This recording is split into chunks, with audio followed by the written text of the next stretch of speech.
le 15 août, autour de 14 heures, que l'enfant part de la maison, on s'était levé, il a fait tous ses travaux normalement.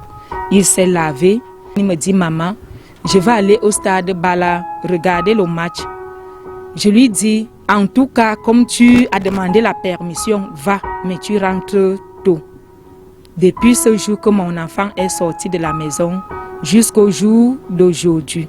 Angoissé et terrifié, une absence et tout semble morose dans cette famille plutôt modeste du quartier éleveur à Yaoundé.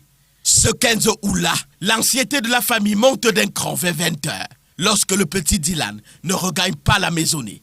La réaction de son aîné à ce moment-là est menaçante. Je commence à demander à mes amis, à écrire à mes amis que s'ils voient mon petit frère chez eux peut-être ou bien dans leur quartier, qui lui demandaient de rentrer avant qu'il n'arrive là-bas.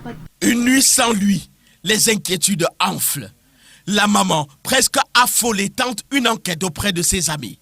Un d'eux confirme sa présence au petit stade du quartier Bala la veille. Il me dit, j'ai vu Bourgeois ici au stade de maman. Il était avec deux de ses amis, mais je lui ai demandé que tu ne rentres pas à la maison. Il ne m'a rien dit. Les recherches s'intensifient et son grand frère va tomber sur une autre piste quelques jours après. J'ai appris qu'en fait, il était d'abord dans un baptême.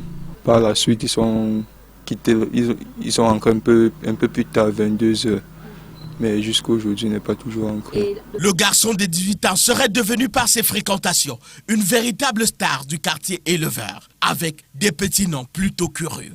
Il se fait appeler Bourgeois ou encore Zépé. Les interrogations fusent autour de cette disparition. Aurait-il fugué, victime d'un enlèvement, ou encore un malheur serait-il arrivé à lui? Sa famille craint qu'il ne soit pas du décollage de l'année scolaire le 9 septembre prochain, alors qu'il a déjà été inscrit dans un collège du coin pour sa 2e année en première A4 espagnole.